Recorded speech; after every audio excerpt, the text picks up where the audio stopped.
What's going on, everyone? So Los Angeles Lakers need a trade. And more likely than not, any type of trade that they do is more likely going to have to be a three-team trade. Now, it is possible that they do, just like a salary dump trade and then maybe go make a trade. But Lakers are clearly waiting for that right move, that right piece, that right potential trade. You've seen them linked to several players. Like every day, it's like they're linked to a new player. But that's good, right? The more players that are available, the more players that the Lakers are linked to, the more likely it is that something gets done eventually. Now, there is always the possibility that the Lakers just don't do anything. They ride into the season, maybe the trade deadline, or maybe they just stand pat until next offseason. You never know, right?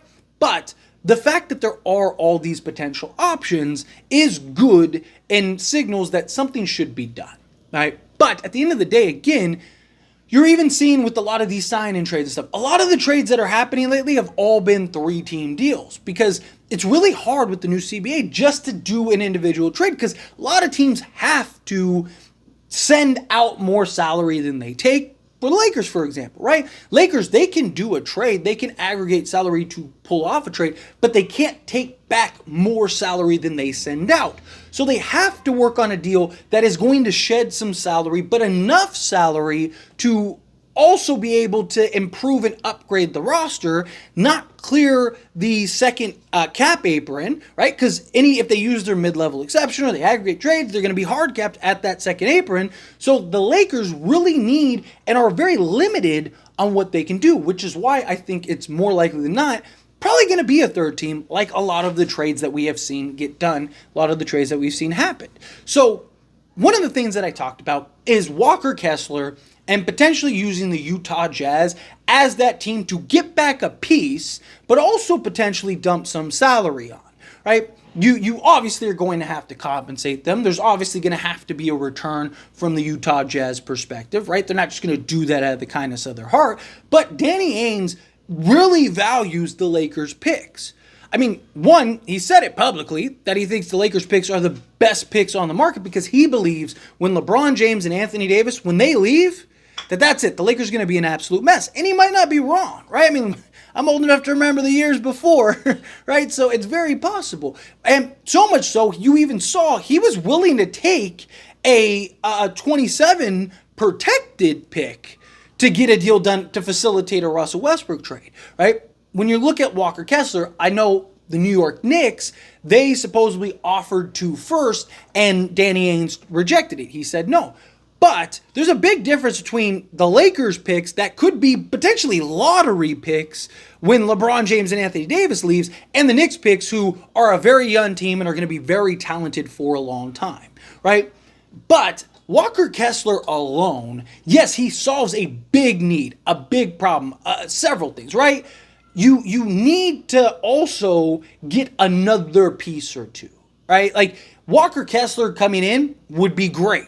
Now you got your center for now and the future. Clear some salary. Go bring in maybe like a Gary Trent Jr. Bring in maybe like a Spencer Dinwiddie, right? You could pull something like that off, but you need more. You need another piece. And that's always been kind of the discussion, right? Even like DeMar DeRozan. It was always DeMar and. It was always, Klay Thompson and. And I talked about the potential with the Portland Trail Blazers because the Lakers are heavily targeting Jeremy Grant. Problem with that is the Utah Jazz want first-round picks, and so do the Portland Trail Blazers for Jeremy Grant. They want 2 firsts for Jeremy Grant, and supposedly the Jazz want 2 firsts for Walker Kessler. Now, could one of them potentially, kind of reduce their price a little bit? Maybe one of them would take a swap. That's always a possibility. But there's also the likelihood that all it takes is one of them to go, nah, that ain't happening, right? To where I think another potential target would be the Brooklyn Nets, right? You know that the Nets want D'Lo. The Nets might even be willing to take on a Rui Hachimura, right? Because they have several kind of bulky or non-bulky, the twitchier, more athletic wings that are all kind of threes. They don't really have that 4, right? Rui would slot in perfectly at that 4. So you could even do something where maybe they would take Rui and D'Lo, and you could get a Cam Johnson and then maybe do like a salary dump type trade where maybe they take on the Utah Jazz. Maybe they would take on a Gabe Vincent and maybe one of the young guys, right? Maybe you throw in like a Maxwell Lewis or something to kind of just give them something that is like long-term to develop to put towards the rebuild. Obviously, they're going to get picks. They're going to get a first, right? So, well, based on reports, that the Brooklyn Nets want 1 first for Cam Johnson. The Lakers are very reluctant to give up a first for Cam Johnson. There are reports that believe that eventually the Nets will give up Cam Johnson for less than a first, but can you potentially do him for like a pick swap? Especially if they really do want D'Lo. Especially if they're really interested in a D'Angelo Russell. Could you work something out to where it's like, hey, you're getting a D'Lo, which is a piece that you want. You're also clearing salary, right? Take on a Rui Hachimura. Now you got your sizable power forward that you can have and play with. And then, you got D'Lo who, if you want to keep him, you can keep him long term. If not, you can let him go, expiring contract, clear some money off your books, right? We'll give you, a pick swap. Maybe you throw in a second or two, whatever, but like a pick swap maybe. Take on Cam Johnson. Let that salary clear, or if you could get, if you get like a small piece. I would love Sharp.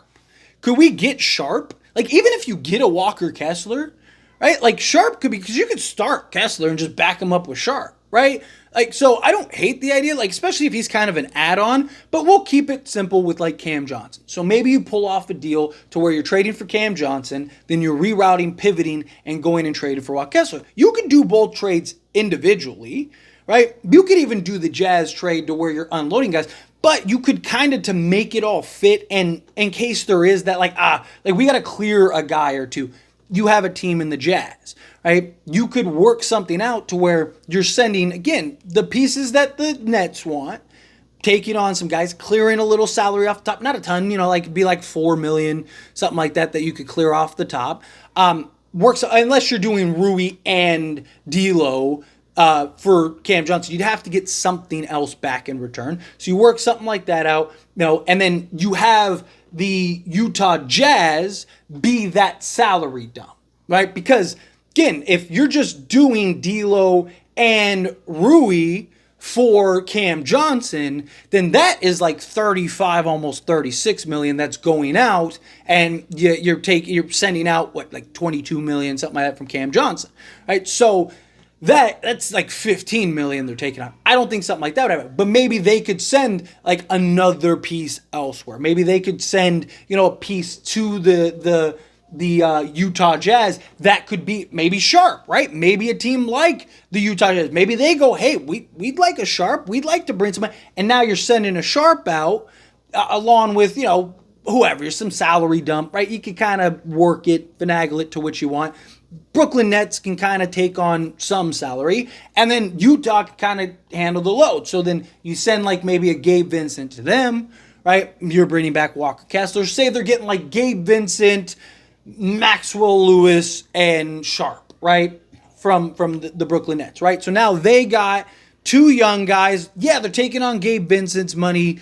It's $11 million for the next 2 years. It's not a big deal, but they get a first for Walker Kessler. They get 2 young assets that they can use to grow and develop under the Utah Jazz banner. The Brooklyn Nets, they get 2 guys that they want.